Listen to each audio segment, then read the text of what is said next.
Buenas tardes, mi nombre es Luis Antonio Lara y el día de hoy vamos a ver el subtema Sistema renina-angiotensina-aldosterona, el cual corresponde al tema de resistencias periféricas del bloque 2 del programa de farmacología.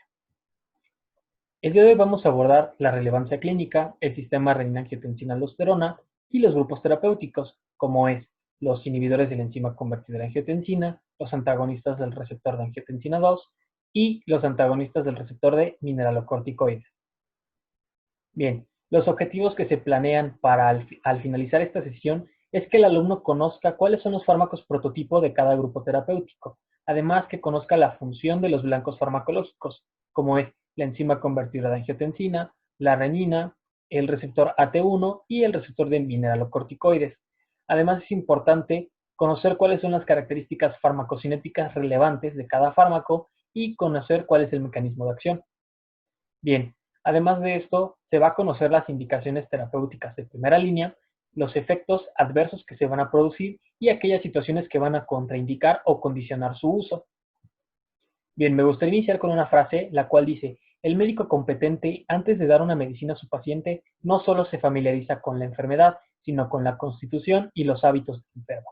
Me parece que va muy apropiada con el tema. ¿Por qué? Vamos a ver la relevancia clínica. Bueno, la hipertensión y los problemas del corazón son la principal causa de muerte en México.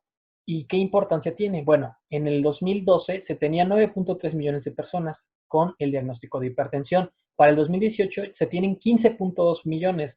Esto de acuerdo a la Encuesta Nacional de Salud y Nutrición del 2018. Actualmente se sabe que existen 31 millones de mexicanos con hipertensión y el 40% de estos no conocía su diagnóstico.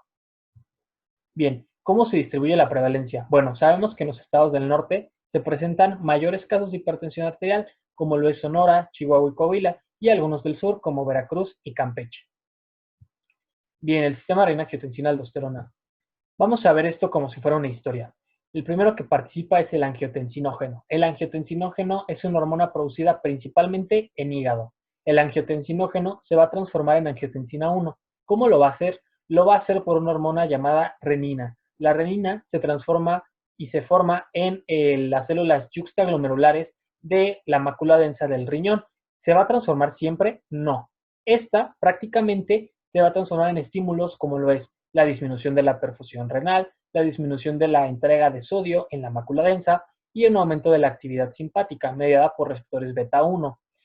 Esta renina va a transformar el angiotensinógeno en angiotensina 1 y la angiotensina 1 va a pasar a angiotensina 2 por la enzima convertidora de angiotensina, la cual está presente en la superficie luminal de las células endoteliales del sistema vascular, pero está mayormente concentrada en los pulmones. Y la angiotensina 2 interactúa con el receptor AT1 y el AT1, entre muchas de sus tantas funciones, es la formación de aldosterona. Y en la parte derecha tenemos cómo interactúan los grupos terapéuticos. Tenemos los inhibidores directos de la renina, los cuales obviamente interactúan con la renina e impiden la formación de angiotensina 1. Los YECAS inhiben la formación de angiotensina 2. Los ARAS bloquean el AT1 y los antagonistas de receptores de mineralocorticoides impiden la unión de la aldosterona con su receptor. Bien, tenemos aquí prácticamente el mismo esquema, el cual nos habla a partir de angiotensina 1, formación de angiotensina 2, y la angiotensina 2 solamente interactúa con el receptor AT1, no. Existen más receptores, pero el AT1 nos tiene mucha relevancia. ¿Por qué? Porque va a generar efectos que son deleterios para la salud. Va a generar vasoconstricción, hipertrofia, proliferación, crecimiento, oxidación, retención de sodio, lo cual va a ser muy malo en comparación con el receptor AT2, el cual es antiproliferativo, vasodilatador, antiinflamatorio y antioxidante. Y bueno, los ARA solamente actúan con el receptor AT1, sí y no. Van a interactuar con ambos, pero son 10,000 veces más afines al receptor AT1. Por lo tanto, los ARA2 bloquean mayormente el AT1, favoreciendo que la angiotensina 2 actúe en mayor proporción en el AT2, mientras que los YECAS no. Los YECAS únicamente disminuyen la producción de angiotensina 2, pero vamos a ver más adelante que existen más vías para la producción de la misma. Para aquellos que les gusta conocer un poco más, es el mismo esquema, pero es más complejo, ya que este nos demuestra las diferentes vías por las cuales existe la formación de angiotensina 2. Bien, la regulación es la misma. La vía de la mácula densa nos habla de la concentración de cloruro de sodio. Si se detecta una disminución en la misma, se genera el disparo de formación de renina. Si se detecta una disminución en la perfusión renal, nuevamente generación de renina. Y si se detecta un incremento de la actividad simpática mediada por receptores beta 1, se dispara la concentración y la formación de renina. Bien, nuevamente aquí les dejo los componentes principales. Blancos terapéuticos, la renina. Ya vimos que era del inhibidor directo de la renina, como el alisquireno. Y la renina, es el principal determinante en la formación de angiotensina 2 y prácticamente tiene una retroalimentación negativa de ciclo corto y de ciclo largo. La de ciclo corto está mediada por la unión de la angiotensina con el receptor AT1 y la de ciclo largo se da por el incremento de la presión arterial. Tenemos a la enzima convertida de angiotensina, la cual es blanco de los YECAS. Tenemos al receptor AT1 y AT2, el cual prácticamente tiene efectos opuestos y son blancos del receptor ARA, de los fármacos ARA. Y bien, la angiotensina 2 además va a tener respuestas hipertensoras rápidas. ¿Por qué mecanismos? Por vasoconstricción directa, por incremento de la neurotransmisión noradrenérgica y la respuesta hipertensora lenta se da sobre todo a nivel de función renal por la liberación de aldosterona que predispone una reabsorción de sodio y un aumento en la neurotransmisión noradrenérgica. Bien, función básicamente, incremento de la resistencia periférica total, una estructura cardiovascular alterada y una alteración de la función renal. Empezamos con los grupos terapéuticos. Tenemos a los YECAS, a los ARA2 y a los diuréticos. Comenzamos con los inhibidores de la enzima convertida en angiotensina. Como vimos, estos van a inhibir la función de la enzima convertida en angiotensina, pero van a interactuar con una enzima que posee estructura similar a la ECA, la cual en condiciones normales bioinactiva a la bradicinina. Por lo tanto, el uso de YECAS va a generar un aumento de la bradicinina. ¿Y qué implicaciones tiene esto? Bueno, la inhibición de la degradación de bradicinina va a hacer que la bradicinina interactúe con sus receptores, generando un incremento del óxido nítrico y de las prostaglandinas, lo que va a llevar a una disminución de la presión arterial, un efecto cardioprotector y un incremento en la liberación de renina. Bien, ¿qué usos terapéuticos va a tener? Va a tener la hipertensión arterial, la disfunción sistólica del ventrículo izquierdo, porque esto va a prevenir la progresión hacia insuficiencia cardíaca. Y en infarto agudo del miocardio en etapa aguda está indicado siempre y cuando no exista contraindicación, como pudiera ser el shock cardiogénico o la hipotensión, y además en pacientes con alto riesgo cardiovascular.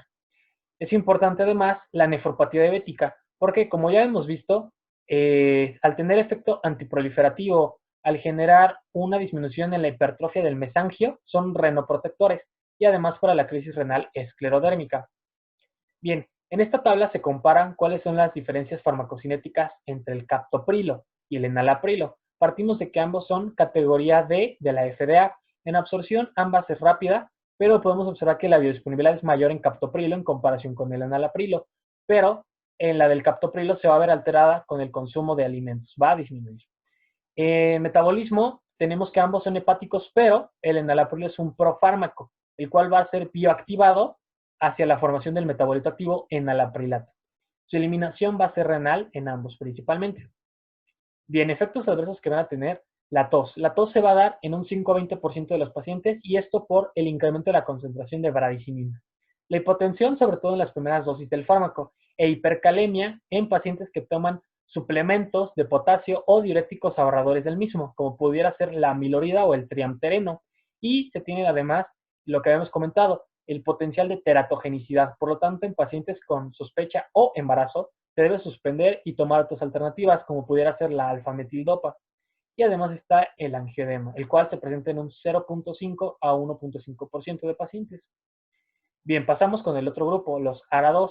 Los ARA2, prácticamente, ¿qué efectos tienen? Van a inhibir la contracción vascular lisa, generando vasodilatación. Van a inhibir la sed, la formación de la hormona antidiurética, la neurotransmisión noradrenérgica, la respuesta hipertensora rápida y lenta, que ya comentamos, la liberación de catecolaminas, un aumento del tono simpático y la hiperplasia e hipertrofia celular. Bien, ¿qué usos terapéuticos van a tener? Todos los ARA2 van a estar indicados en hipertensión arterial, en nefropatía diabética, sobre todo el irbesartán y el losartán, en profilaxis de ictus, el losartán, en insuficiencia cardíaca, valsartán, candesartán y losartán, mientras que para disfunción sistólica está el valsartán y candesartán. Bien, en esta tabla nuevamente comparamos las diferencias farmacocinéticas en estos grupos, en estos fármacos de este grupo terapéutico, en los sartán, telmisartán, candesartán y valsartán. Diferencias en absorción, prácticamente no hay mucha, la absorción es baja, podemos observar, el tiempo de concentración máxima es aproximado entre 2 horas, 3, 4 horas, la distribución presentan una alta unión a proteínas y el metabolismo van a ser hepático la mayoría, y podemos observar que el candesartán es un profármaco, el cual va a sufrir bioactivación en el tracto gastrointestinal.